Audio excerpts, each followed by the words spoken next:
La palabra para traer recuerdos, La palabra para nombrar el sufrimiento. la palabra para encontrar socorro, La palabra para compartir las emociones. la palabra para denunciar el abuso, La palabra para reconocer el error. la palabra para reconocernos La palabra para nombrar el amor. y hacerlo efectivo en el vínculo.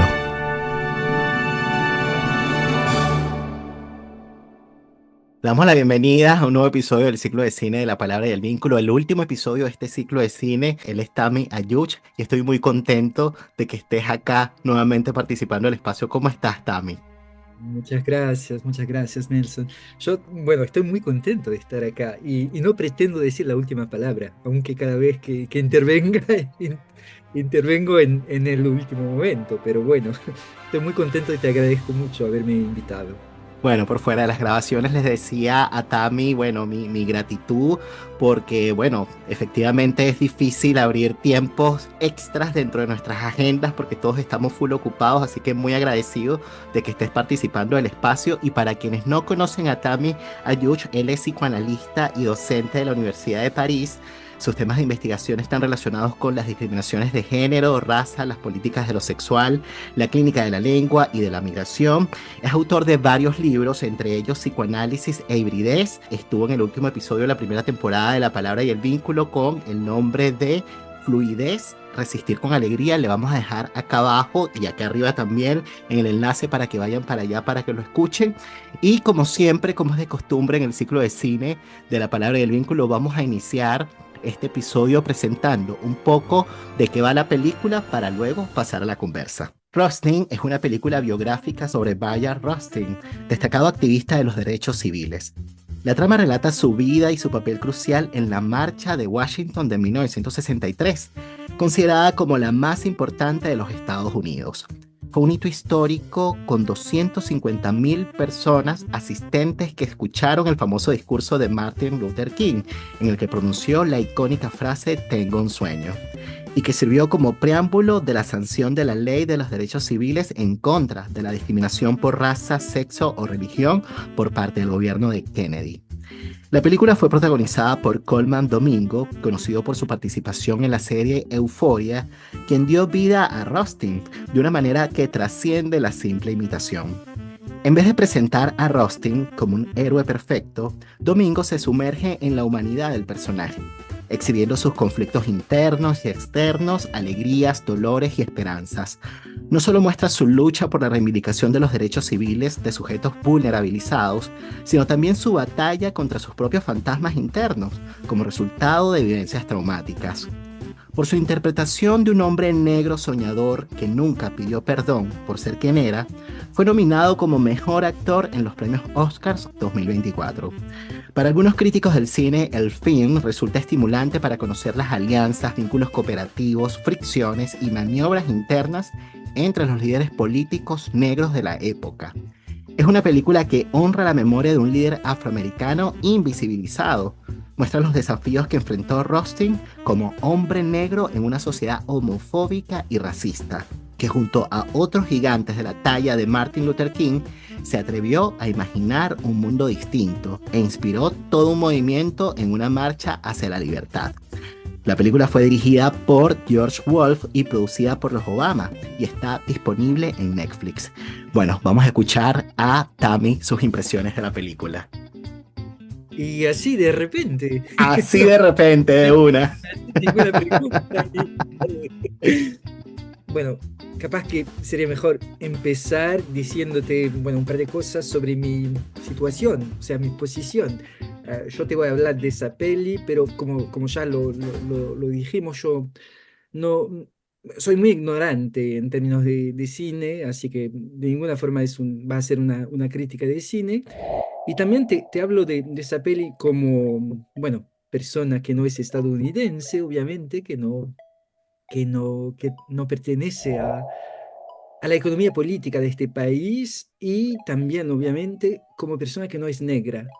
Yo no soy blanco, soy racializado, eh, soy marroquí, pero no soy negro, así que no vivo lo que viven las personas negras, o sea, en términos de relaciones sociales de raza. Así que lo que voy a decir tendrá límites, obviamente, y bueno, es desde esa posición de una persona, bueno, queer, no binaria, racializada, pero no negro, no negra esa persona. Así que bueno, eso le da una cierta pertinencia a lo que voy a decir, pero también muchos límites Ujú, también. Y bueno, y qué decirte, mira, a mí me sorprendió mucho lo que acabas de decir, la invisibilización de esa figura. O sea, te confieso que yo nunca había oído hablar de Rasen antes de ver la película. O ujú, sea, que obviamente que sabía del movimiento de los civil rights. Del 63, bueno, sabía de la marcha, sabía obviamente del discurso de Martin Luther King, I Have a Dream, y bien conocido, sabía de varias otras organizaciones al lado de Martin Luther King, y capaz que hablemos también de esa forma de encarar, de ver o sea, de ver cómo reaccionan les negres estadounidenses dentro de ese sistema de segregación, y hubo muchas reacciones diferentes, o sea, movimientos como los de Malcolm X, movimientos como los del Nation of Islam, los negros musulmanos, negres musulmanes, y movimientos también como el del Black Panther. eh, y, eh, pero bueno, o sea que Martin Luther King lideraba un movimiento dentro de otros también. Si bien sabía un poco de esa historia y me interesé mucho, y sobre todo me interesé mucho en la literatura, la literatura estadounidense, afroestadounidense de esta época. Yo tengo un ídolo allá que es James Baldwin, mm. que me encanta lo que escribe James Baldwin, y capaz que hablemos también de su perspectiva sobre esa cuestión. Y bueno, sabía de eso, pero nunca había oído hablar de Bayard Rustin. Me parece un poco, bueno, bastante representativo el hecho de que haya sido tan invisibilizado, que haya liderado tanto ese movimiento de la marcha del 28 de agosto 63, y sin embargo que haya sido tan esquecido y no presente en la memoria, en la historia, luego, bueno, fui a leer un par de cosas y me di cuenta que 50 años después fue reconocido como un héroe nacional, y le atribuyeron una medalla, y bueno, eso. Justo el año El año pasado que se cumplieron 50 años. Claro, y bueno, entonces, primera constatación es la invisibilización de esa figura. Segunda constatación me parece muy importante que exista un cine de este tipo, bueno, que ya existe obviamente, pero, o sea, que se recuerden momentos de la historia de la raza, de las relaciones sociales, de opresión de raza, también en términos de resistencia, Mm, y no solo en términos de opresión, adversidades que fueron innumerables, obviamente, que fueron atroces, pero que también para la memoria es muy importante que haya una historia del defenderse, del resistir, del ocupar un lugar como sujeto y no solamente como víctima de violencias absolutamente increíbles. Porque ese lugar también me parece que en muchos movimientos antirracistas está siendo cada día más reivindicado, precisamente para no reducir al sujeto racializado a una posición de falta de agencia, ujú, ¿sabes? ujú. A una posición de víctima que siempre solamente padeció, sufrió, pero no tuvo una posición de sujeto que luchó. Y de cierta forma, bueno, la historia siendo mayoritariamente blanca, esos episodios tienden a olvidarse.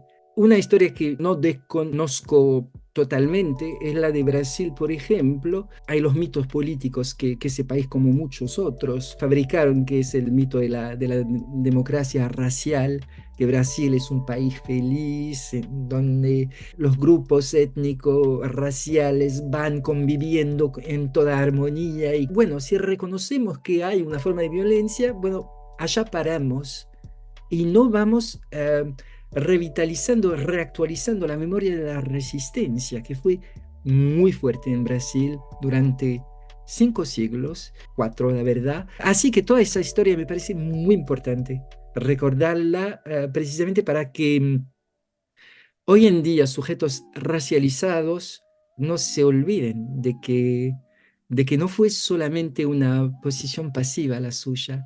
Lo que me interesó también mucho en la peli fue la dimensión interseccional también, obviamente. Fue abolida la esclavitud, pero eso no, no cambió para nada, o muy poco, la situación de las personas negras que Mm. seguían totalmente segregadas, que seguían, bueno, discriminadas con leyes, o sea, por un racismo de Estado y actuado obviamente también por la población. O sea, hay escenas de la película tremendas, donde, por ejemplo, cuando hay un flashback hasta el año 42, me parece, cuando Ujú. él se subió a un colectivo, a un Y no, bus, y no podía sentarse adelante, tenía que sentarse atrás.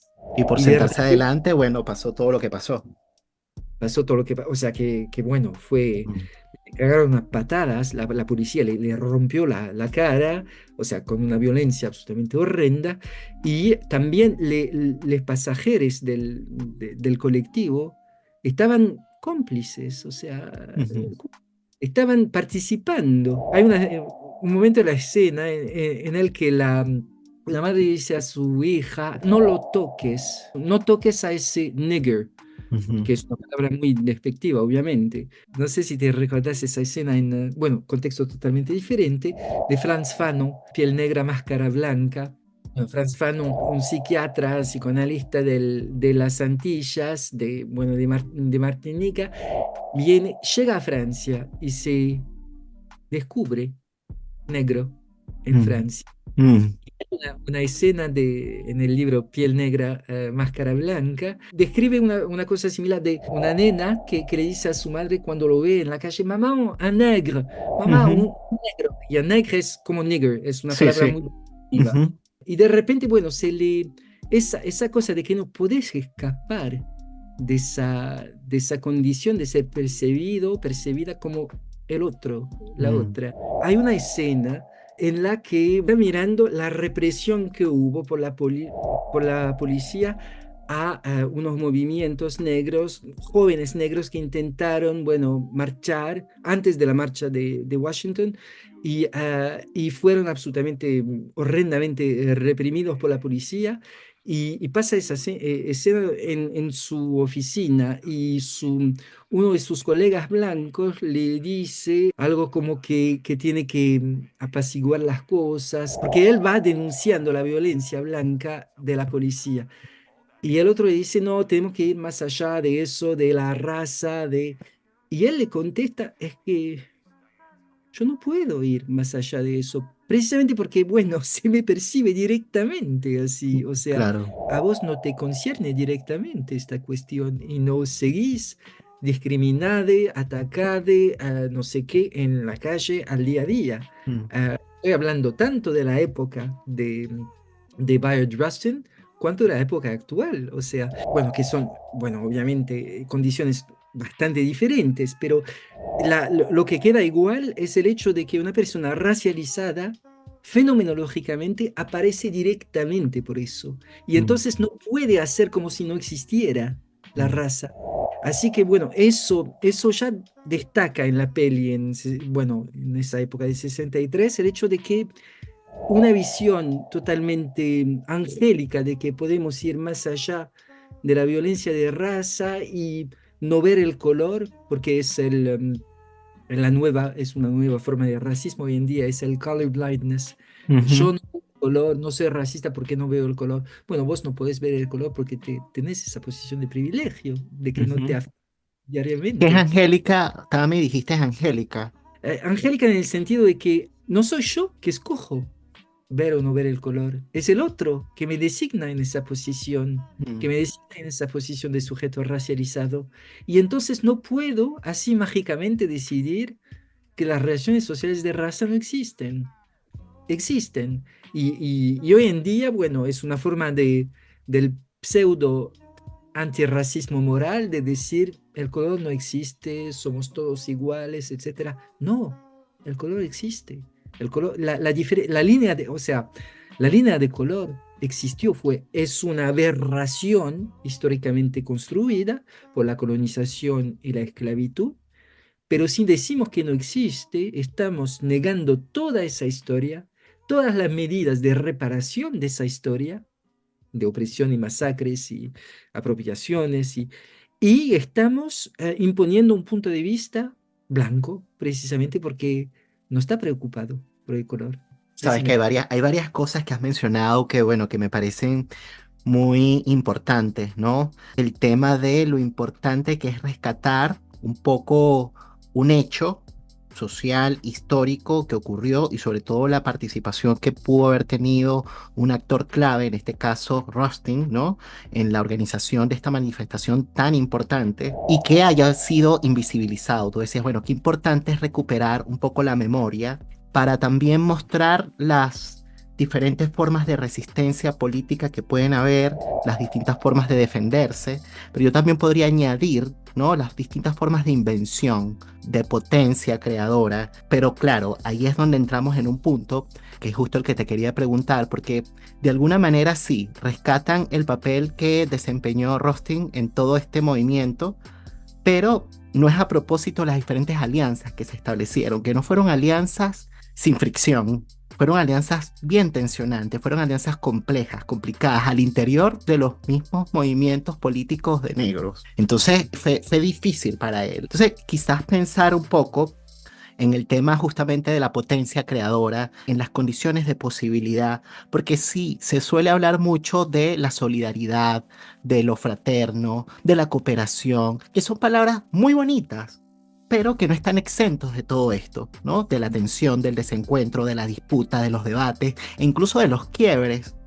Y entonces me parece muy importante que una película que estuve leyendo algunas críticas, ¿no? De algunos críticos del cine que decían bueno, que es una película que en realidad no es que en términos cinematográficos sea demasiada cosa, pero lo que la hace poderosa es justamente que viene a ser como una especie de documento histórico importante. Puede de alguna forma como que representar un poco la importancia de la transmisión entre generaciones, bueno, justamente a propósito de lo que estamos hablando, ¿no? De hacer memoria colectiva, ¿no?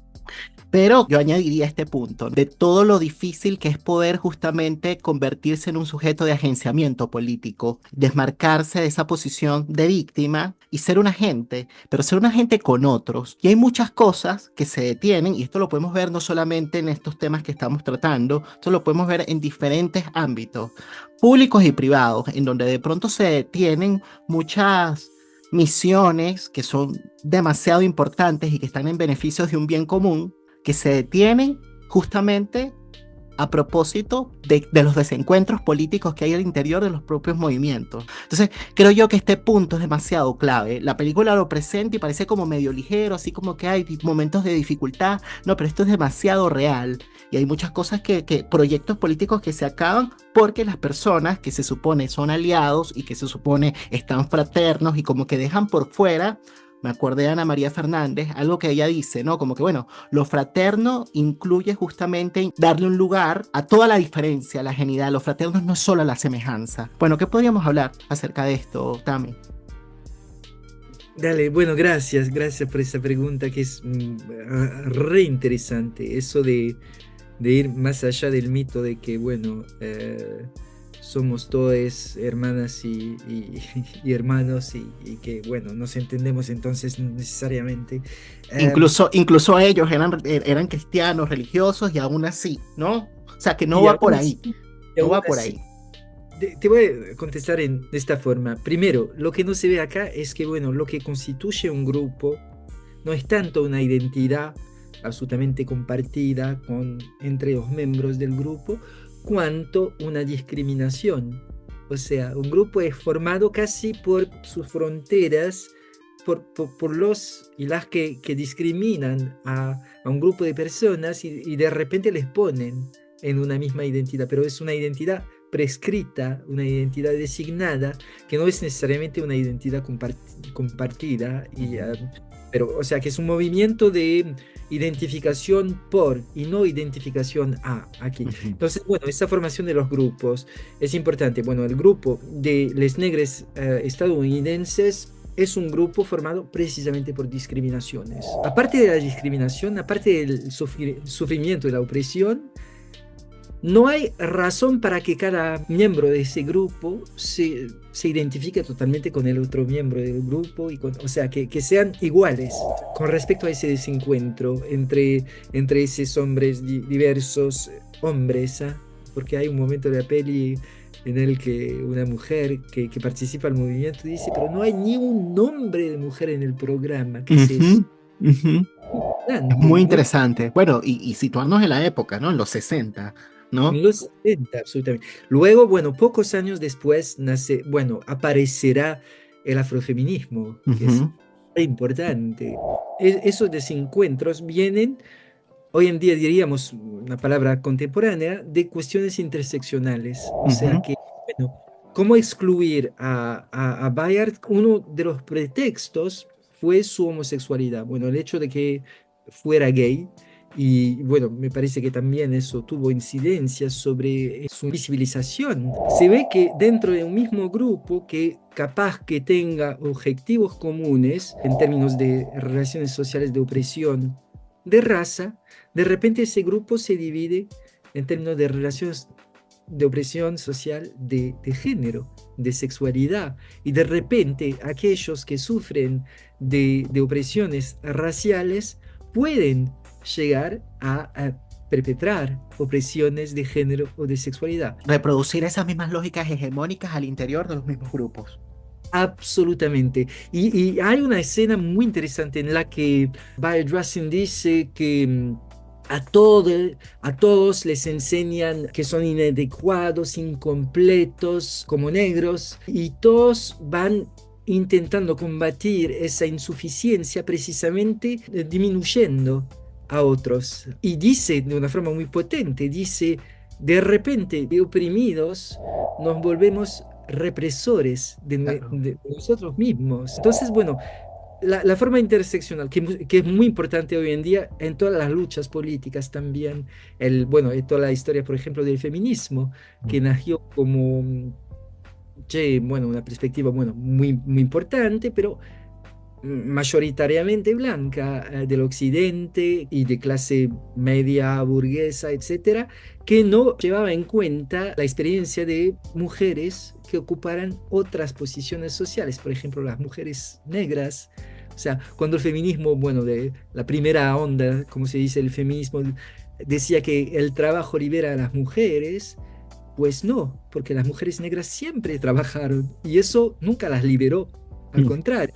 Entonces, Ujú. bueno, y luego, bueno, se diversificó en muchas vertientes del feminismo, el afrofeminismo, el feminismo hoy en día decolonial, el transfeminismo, o sea, que es muy importante darle atención dentro de un grupo de lucha contra un tipo de discriminación, un tipo de relación de opresión, darle atención a la forma en que otras relaciones de opresión pueden llegar allá y quedar invisibilizadas. Me parece tremendo porque no solamente se reproduce la violencia, sino que al mismo tiempo le da de alguna manera término a un proyecto político, le puede poner fin a un proyecto político. Y eso es lo que también me parece más dramático porque se perpetúa justamente lo mayor, como quizás una oportunidad no solamente de hacer resistencia, sino de crear algo que de alguna manera puede producir un cambio, aunque sea pequeño, ¿no? A nivel de una estructura social, se detiene justamente porque no se le da un lugar justamente, bueno, a las diferencias, que yo diría que es mucho más que las diferencias, pero es para decirlo en fácil, ¿no? A las diferencias que pueden generarse al interior de los mismos movimientos políticos, ¿no? Claro, claro. Diferencias, pero yo pienso que esas diferencias no son singulares solo o Ujú. individuales, son diferencias de relaciones sociales de poder, o sea, son Exactamente. diferencias políticas, sobre todo. Exactamente. Por eso es que Sí. Ana María dice que las violencias cotidianas, bueno, he mencionado varias veces a Ana María Fernández, una psicoanalista argentina, les vamos a dejar acá arriba en los episodios, ella también ha participado del podcast de La Palabra y el Vínculo. Bueno, también fue mi maestra, una mujer muy, muy interesante, y ella decía justamente en su libro Las lógicas sexuales que las violencias cotidianas son también violencias políticas, y yo creo que apunta un poquito a esto que estás diciendo, ¿no? Que al final no son diferencias individuales, son diferencias que son productos de las relaciones sociales de poder, ¿no? Fue la palabra de orden de lo que se llama la segunda onda del feminismo. Lo personal es político. Y otro punto de esos desencuentros, bueno, aparte de ese primer punto que es la interseccionalidad, vamos a decir, es la diferencia con la forma de defenderse, de resistir, de tener una agencia, un agenciamiento. Lo que parece bastante claro es que, bueno, una gran parte de la ACP, Era no, como asociación de la progresos para los Asociación negros de Estados Unidos, una cosa de así. lucha para el avanzamiento de Ajá. las personas de color. Los líderes eran medio, bueno, dudaban mucho. Un personaje de la película que es real es el Roy Wilkins, me parece, se Ujú. llama, el que comienza odiándole a Bayard Rustin por su ser gay, pero por muchas otras razones, porque es mucho más enfrentador y mucho más Vehemente la forma de plantear sus convicciones, ¿no? Como con fuerza. absolutamente. Porque era muy carismático, tenía un lado como dulce, pero era fuerte, decía las cosas con vehemencia, ¿no? Yo creo que este punto también es importante justamente en la posibilidad de hacer resistencia. No sé si quizás le pudiésemos dar una vuelta a ese punto, ¿no? Porque la vehemencia, justamente quizás pensando en los tiempos actuales, ¿no? De lo políticamente correcto, ay, qué horror, qué vehemente, ay, por favor, ¿no? Entonces, claro, pero tiene una razón de ser, ¿no? La cuestión de la fuerza que tiene que ver justamente con un movimiento de resistencia política, ¿no? Claro, que tiende, sobre todo a veces quizás en nuestros medios, ¿no? Que lo tendemos a psicopatologizar, pero esto tiene una razón de ser, ¿no? No sé si quizás pudiésemos dar una vuelta, Tami. Sí, bueno, en términos de, bueno, primero hay una justeza.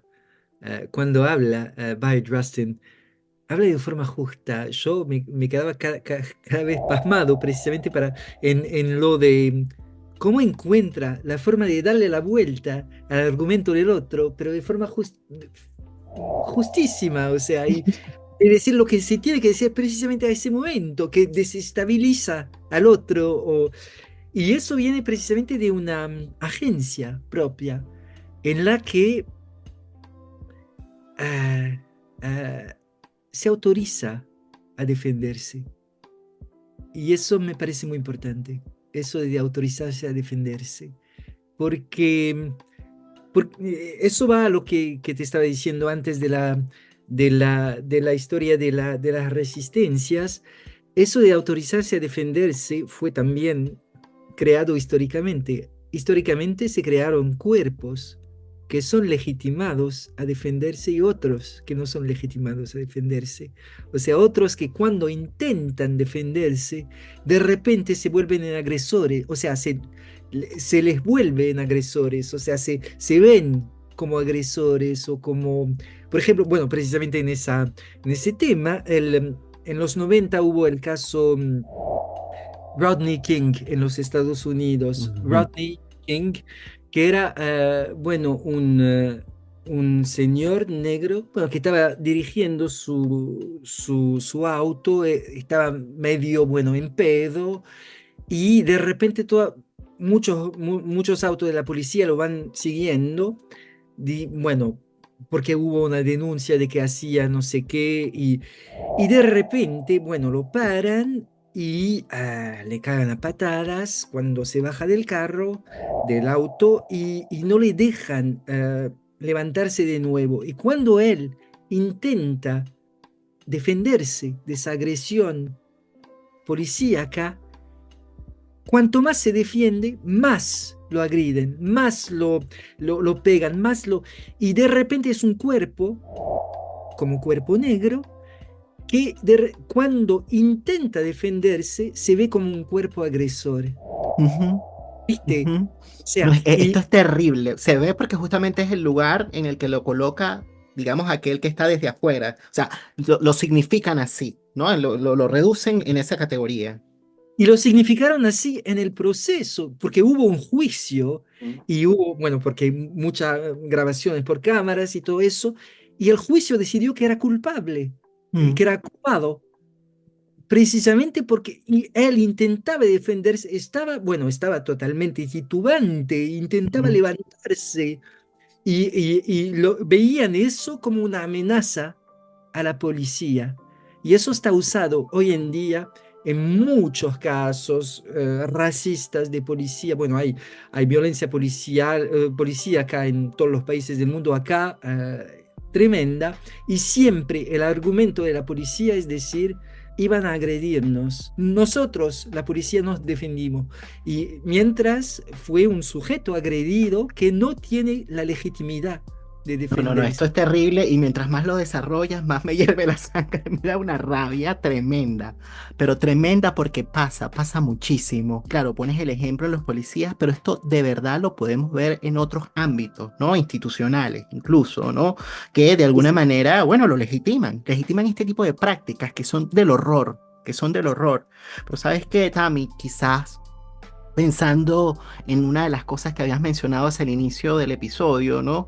El tema de la complicidad. Estabas recordando esta escena en la que, bueno, los pasajeros estaban viendo lo que sucedía con Rustin, y echaron la mirada a un lado, y de alguna manera, bueno, me hizo recordar un poco el episodio que fue estrenado la semana pasada en este ciclo de cine, que es el de La Zona de Interés, y que es una película, yo no sé si la viste, ¿la viste?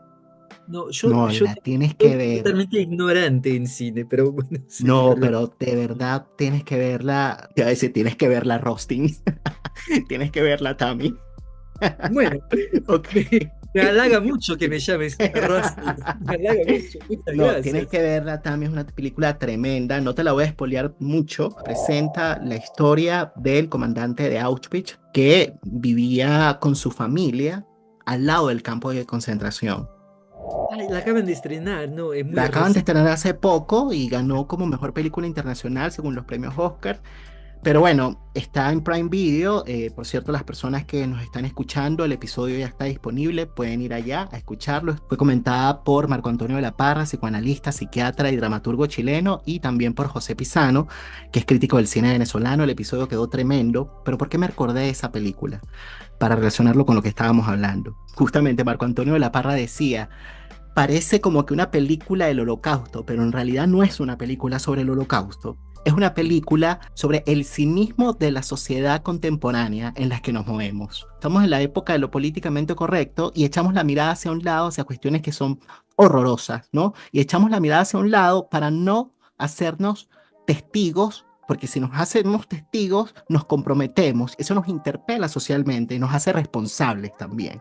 Entonces, estaba pensando en esa escena, echas la mirada a un lado para no implicarte, pero al no implicarte, justamente por omisión, estás también reproduciendo la violencia. Entonces estaba pensando muchísimo en un escrito de una psicoanalista chilena que se llama Pilar Sosa, que se llama El otro y la traición. Y justamente ella decía en este escrito que, bueno, una de las cosas más tremendas que reproducen la violencia no solamente tiene que ver con aquel que ejerce la violencia, sino justamente con los demás actores sociales que están alrededor y que desmienten la escena. Y eso es algo absolutamente contemporáneo, porque estamos hablando de una película de los 60, pero eso está pasando hoy. Totalmente, totalmente. Y está pasando hoy sin, vamos a decir, una opción o una posición subjetiva deliberada. O sea, es lo que define el racismo sistémico. O sea, bueno, cuando se trata de relaciones de opresión de raza, porque, bueno, lo que describías de ese colectivo donde, bueno, la gente echaba la mirada para el lado y todo eso, bueno, están participando conscientemente de ese Ujú. sistema, precisamente porque, bueno, es un negro, no tiene que estar acá, entonces que le caigan a patadas está bien y, bueno, no vamos a participar de eso, bueno, a defender nada, ni... Ok, hoy en día eso es también la realidad del racismo sistémico. ¿En qué sentido? En el sentido de que el racismo sistémico no es solamente el hecho de que haya un par de personas o un grupo de personas que son psicológica e ideológicamente racistas. Es un sistema que les otorga accesos diferentes a los bienes materiales y simbólicos a personas en función de su racialización. Y si no vemos eso, si no lo tematizamos, si no ponemos palabras sobre eso, somos cómplices de este sistema. De la misma forma, estamos mirándole al lado, o sea, Claro. estamos, viste, o sea, el hecho de que, lo sabemos, por ejemplo, el racismo sistémico es el hecho de que institucionalmente no se le trata de la misma forma a personas si son consideradas como blancas o Mm, si son consideradas como racializadas, etcétera. Y si no intentamos pensar qué posición ocupamos cada uno en ese sistema, estamos validando el sistema, estamos haciendo de que sea absolutamente normal que de repente, bueno, cuando se busca trabajo, una persona racializada tenga menos chances que una persona blanca, cuando se busca alojamiento, cuando en la repartición del mundo, sé que es el caso en muchos otros países, pero acá en Francia, tras en la universidad, es absolutamente normal que, bueno, los docentes sean más blancos, que de repente el personal de la limpieza sea mucho más racializado, que de repente, bueno, esas representaciones que nos parecen como, bueno, usuales, cotidianas, pero que forman parte del racismo. Y si no las denunciamos, participamos de eso, me claro, parece. tiene mucho que ver con todo lo que estábamos hablando. Estaba pensando en los efectos que puede tener el borramiento justamente de situaciones que han sido producidas por la violencia. Por ejemplo, lo que pasó con Rustin en los años 40, esto que hemos relatado, esta paliza brutal que le dieron los policías, fue lo que significó que él se quedara sin un diente, ¿no? Y él no lo borró, no hizo un borramiento de aquello, se quedó con ese agujero allí para siempre y que perfectamente hubiese podido buscarse una prótesis o algo, hubiese de pronto ocultado aquello, ¿no? Me parece ese punto importante. Me parece un punto importante porque de alguna manera daría cuenta de una especie de un real que está allí. Un real que está allí, que por un lado lo podríamos relacionar un poquito con esos hechos traumáticos y que son de difícil inscripción, elaboración y procesamiento, porque algunas situaciones le evocaban un flashback que daban cuenta justamente de un exceso, efectivamente, producto de la represión. No es sin costo ese agujero para él, porque es un real que está allí que sirve a modo de recordatorio, pero es un recordatorio individual, pero también colectivo. Y este Ujú. punto me parece importante porque es darle un lugar a un hecho. Ahí está, no lo borremos porque probablemente, de nuevo me acordé de Ana María Fernández, alguien hubiese podido de pronto eso, tapárselo para que se vea mejor estéticamente. Y sí, se ve mejor, sin duda, Ujú. pero al mismo tiempo puede también deslizar la idea de la vergüenza. Mm. ¿No? De sentirte avergonzado, ¿no? Pero no avergonzado porque te ves feo, sino avergonzado de aquel hecho. Entonces, ella me decía en aquel episodio, no es que no tendría que ser vergonzoso, porque lo vergonzoso guarda relación con el hecho de haberte sentido culpable de aquello, y culpable no fuiste, ¿no? Bueno, eso por un lado, y por otro lado, estaba pensando muchísimo en el tratamiento que hizo el director de la parte, digamos, sentimental de las relaciones de pareja de él. ¿Cómo lo ves, no? El tratamiento que hizo el director de esto, porque algunos críticos del cine de pronto decían un activista político demasiado tremendo, casi que un héroe invisible, pero bueno, en su vida sentimental, qué horror, ¿no? Como que le costaba comprometerse, le costaba estabilizarse, se metía en relaciones de una persona comprometida, con otra mujer, entonces, bueno, por ahí se fueron algunos, ¿no? Pero quería escuchar tu opinión al respecto. Empezamos con la primera. Es una, o sea, es una opción muy corajosa haber escogido no tapar precisamente ese hueco, ese, vos lo llamas real, ese vacío allá. Y me parece muy importante porque es una forma de, también de recordar lo que padeció y la forma en la que resistió.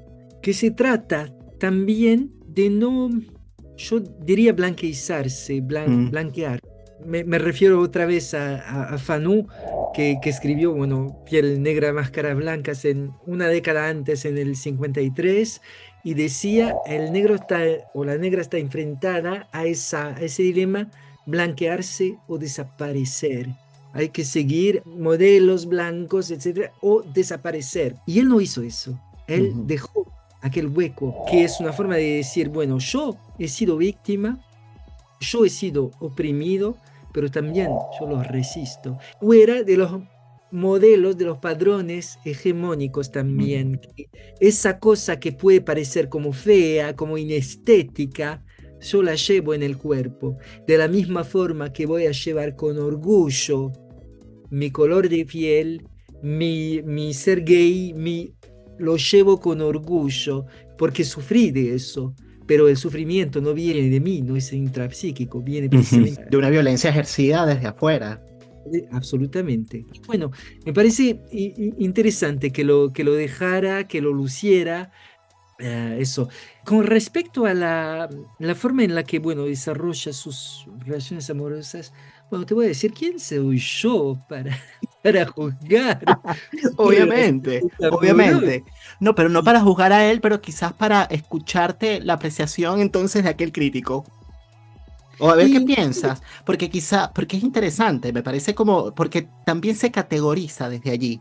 Y en el momento en el que categorizamos, y efectivamente me parece que está siendo bastante respetuoso, una de las cosas que me encantan de las conversaciones que tengo contigo, porque eres una persona muy conocedora de estos temas, pero muy amable y respetuoso. Y eso es una cosa que para mí es valiosa, sobre todo en el mundo de la academia, porque en el mundo de la academia justamente se reproducen estas lógicas. Entonces, estaba pensando en eso, no, no, evidentemente la pregunta no va para emitir un juicio de valor, pero dale, sí dale. como para poner en suspenso un poco los enunciados que se hacen desde Mira, afuera respecto de ciertas prácticas sexuales.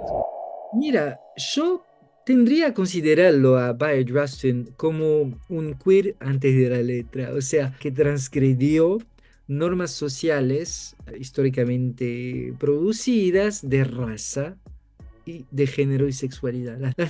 Transgredió, o sea, luchó contra la opresión de esas normas. Bueno, obviamente en tal época era mucho más difícil tener, entre comillas, una pareja cuando eras gay o lésbica o lesbiana o todo eso. Ujú, Pero tal vez no se trate de eso, tal vez se trate precisamente no de tener una pareja y de perpetuar ese tipo, ese agenciamiento de relaciones tan, como diría Foucault, empobrecedor en términos de institucionalización de las relaciones. Hay una escena muy interesante en la que con su amante blanco, que bueno, que queda con celos porque se relaciona con otro hombre que está casado, no sé qué, y hay una escena al final de la, más o menos al final de la peli, y le viene y le dice Rassen al pibe, le dice, no he podido darte lo que esperabas de mí. Capaz que, bueno, esté demasiado comprometido en la lucha política para entrar en una relación amorosa, pero al mismo tiempo que dice eso, lo va contradiciendo, diciendo, y te di lo que me relaciona con los demás, que es amor.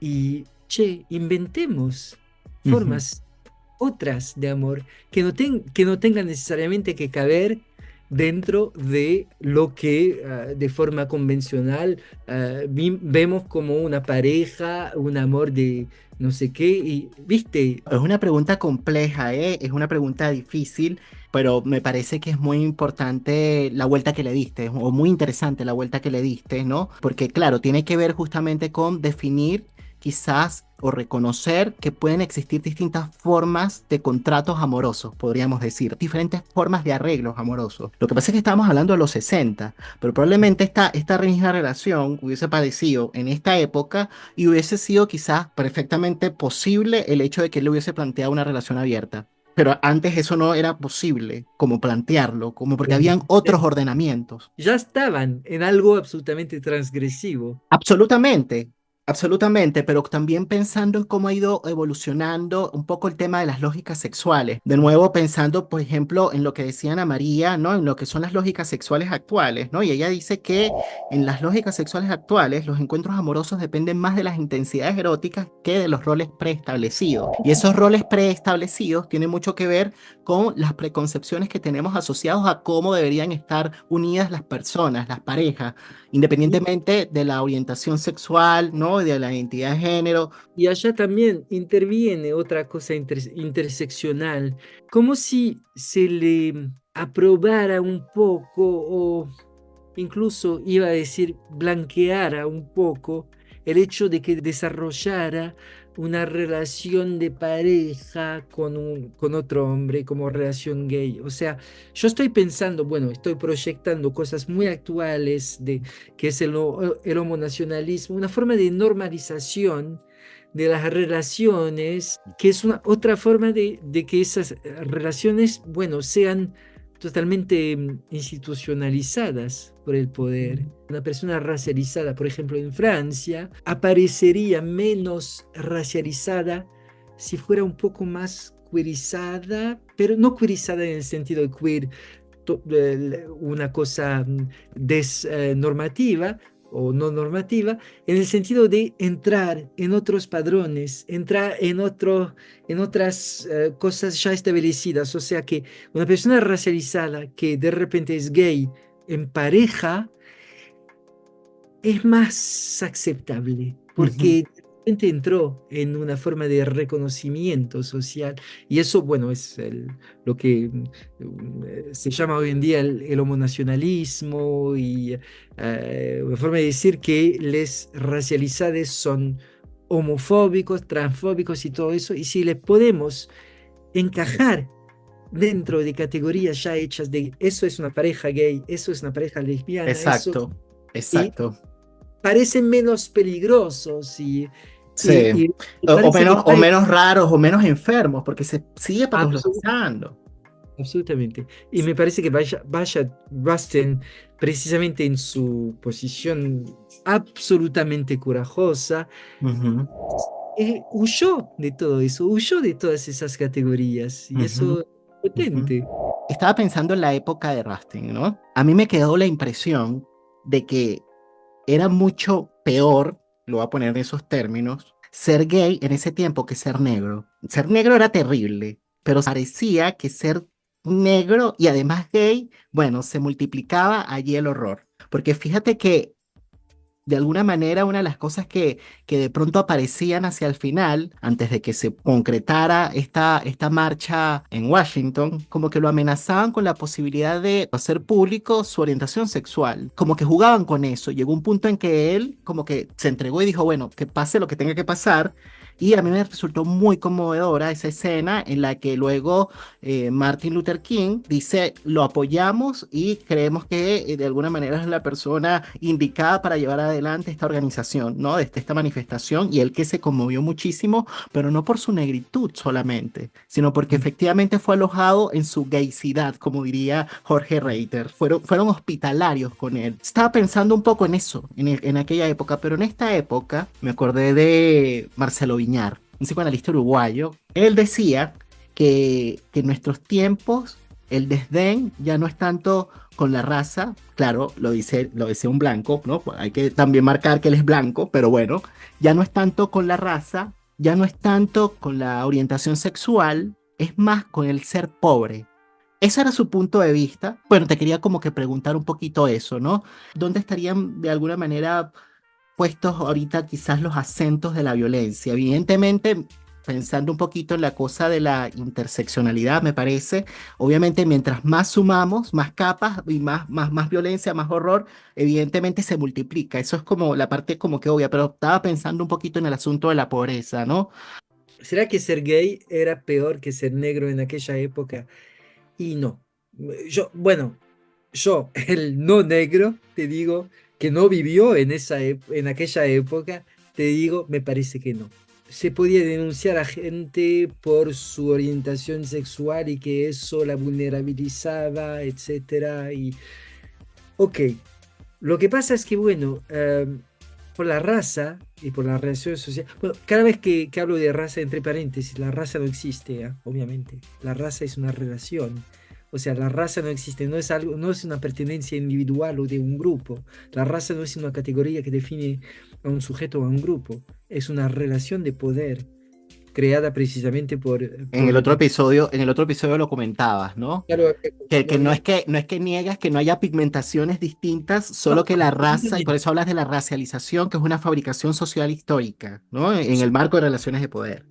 Absolutamente. Entonces, con respecto a la raza, de repente una persona negra, che, aparece fenomenológicamente dentro de ese sistema que la discrimina, aparece de repente, de entrada.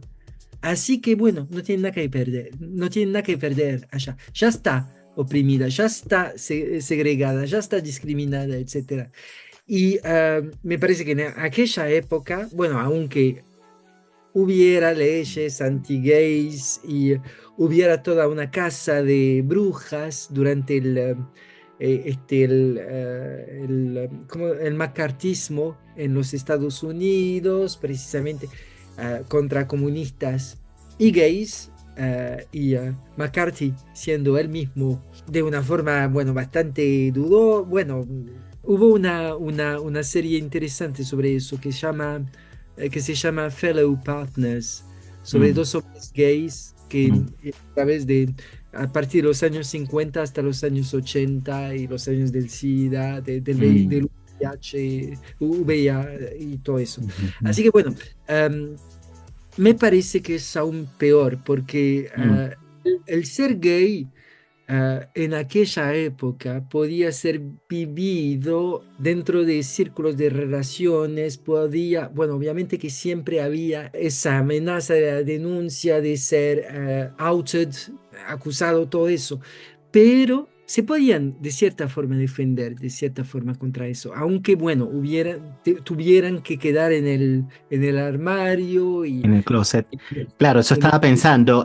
Finalmente podían estar enclosetados, lo cual ya sabemos lo que representa, pero está la opción del closet. Lo otro no se puede ocultar. está la opción del closet y luego de repente cuando bueno, en los 60 a finales de los 60 se sale del closet y Mm, precisamente para resistir a esas relaciones sociales de poder, lo que no impide que se entre en otro tipo de relaciones sociales de poder y así. también, o sea, con todo lo que se construyó sobre el consumo gay, bueno, Mm, la instrumentalización de esa figura y todo eso.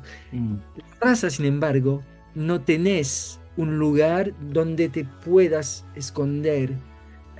La raza dentro de un régimen racista, de racismo de Estado o racista de forma sistémica, no, no hay closet. ujú, Ni entras, ni salís, ni nada. Ahora, las dos cosas van conectadas, claro. totalmente conectadas. O sea que la colonización, al mismo tiempo que hizo masacres y sumisiones de poblaciones y deportaciones de otras poblaciones y todo eso, impuso un sistema de sexo, género y sexualidad binario, heterocéntrico, y eso lo queer de colonial lo muestra con una fuerza absolutamente increíble. Lo queer Mm, de colonial muestra precisamente que esas categorías de hetero, homo, de hombre, mujer y de forma binaria, son categorías impuestas por la colonización. Y hay muchos trabajos hoy en día sobre poblaciones nativas en las Américas que estaban fuera de esa representación del binarismo, sobre poblaciones africanas que están absolutamente fuera de esas. Hay una autora africana que se llama Osheronke o Oshewumi, maravillosa, maravillosa precisamente sobre, que muestra como esas categorías de hombre, mujer, hetero, gay y todo eso son categorías inventadas por una mirada occidental. Que no estoy diciendo que no existan otras desigualdades de género y sexualidades y todo, solo que las configuraciones son diferentes y entonces que al mismo tiempo que se impone una supremacía de raza, se impone también una vigilancia sobre las sexualidades. Por eso están juntos. Están juntos. Sí. Lo que define, como decía Foucault, lo que define el cuerpo sano burgués blanco es precisamente ese cuerpo racializado y, entre comillas, perverso, con pulsiones ilimitadas, que no está civilizado, que no. O sea, sexo y raza van siempre de la mano. Eso. Y en relación a la pobreza, Y en entonces. relación a la pobreza, bueno, esa realidad social, como dijiste, es totalmente interseccionalizada. O sea, Ujú. ese comentario que ese señor dijo, por más que, obviamente, yo no vivo en América Latina, pero me parece que es un comentario muy de la izquierda europea que va resistiendo a la visibilización de otras relaciones de opresión, que no Ujú. son solo las de clase. O sea, es toda una formación marxista muy importante que tiene que seguir, pero que varias marxistas formados a eso dicen que la única opresión es la de clase y van descartando todo el resto. Solo que esas opresiones de clase pues van variando en función de la forma en la que se consubstancializan con opresiones de raza, con opresiones de género, o sea, no me parece que la única y la última opresión sea la de ser pobre. Me parece mucho más justo llevar en cuenta la forma en la que se combinan todas las opresiones. Decías, bueno, interseccionalidad como acumulación de las cosas. La interseccionalidad no es una acumulación, no es que de repente, porque, bueno, muchos opositores a la interseccionalidad van a decir que es una cosa muy victimaria de que vas sumando puntos y que Mm, si sos negro tenés puntos, si sos negro y mujer tenés más puntos, si sos negro y mujer y trans mm, tenés puntos. mm, Y eso es ridículo, porque mm, la interseccionalidad no es una cuestión de tener categorías que se van acumulando, es una cuestión de estar el cruce de relaciones sociales de poder que cada vez, en cada situación, van combinándose de una forma singular. O sea, por ejemplo, si sos un hombre racializado, joven, bueno, te doy un ejemplo en Francia, pero que vale en muchos otros países. Hoy en día, si sos un hombre racializado joven, estás más expuesto a la vulnerabilidad de la periferia, por ejemplo, de Francia, estás más expuesto a la vulnerabilidad.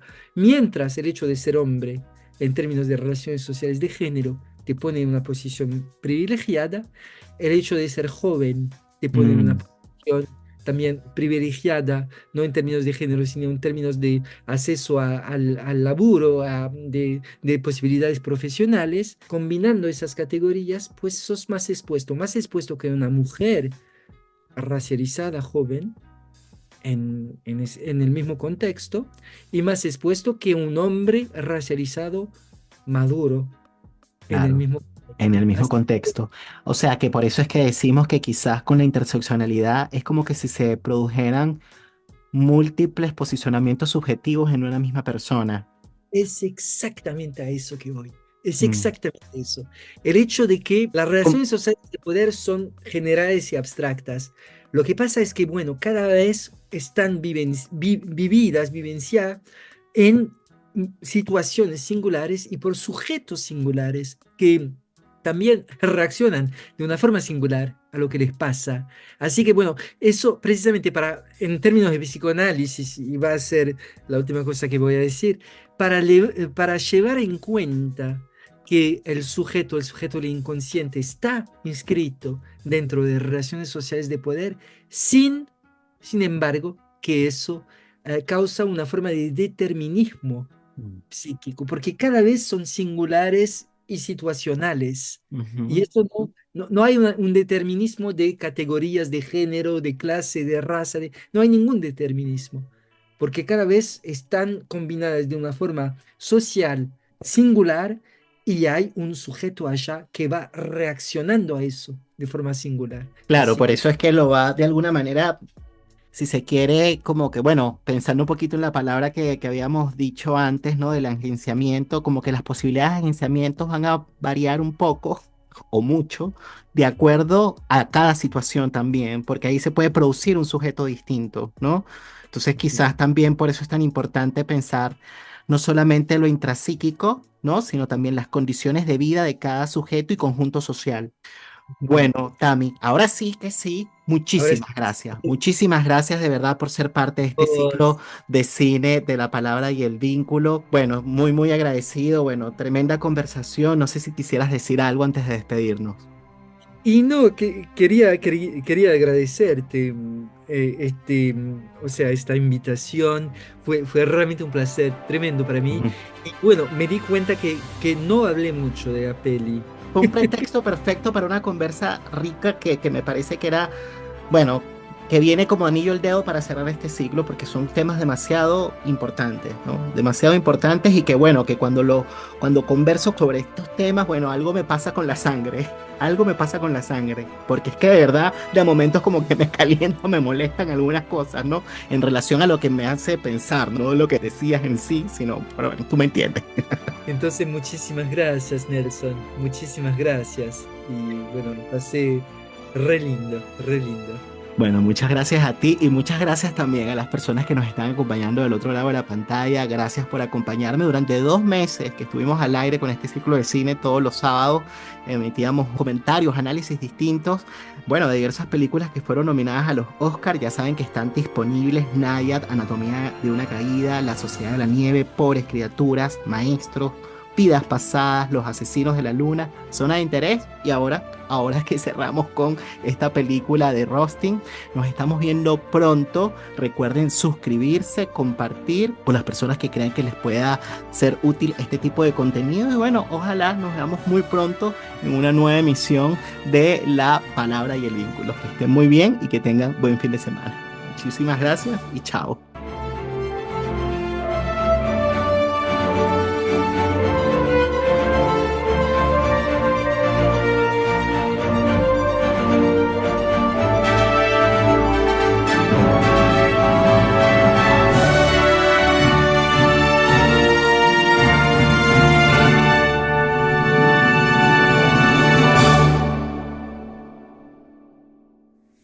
Yo soy Nelson Ruiz y te invito a disfrutar de la 4ª temporada de La Palabra y el Vínculo, disponible en YouTube y Spotify. Gracias por visitar mi canal. No olvides suscribirte.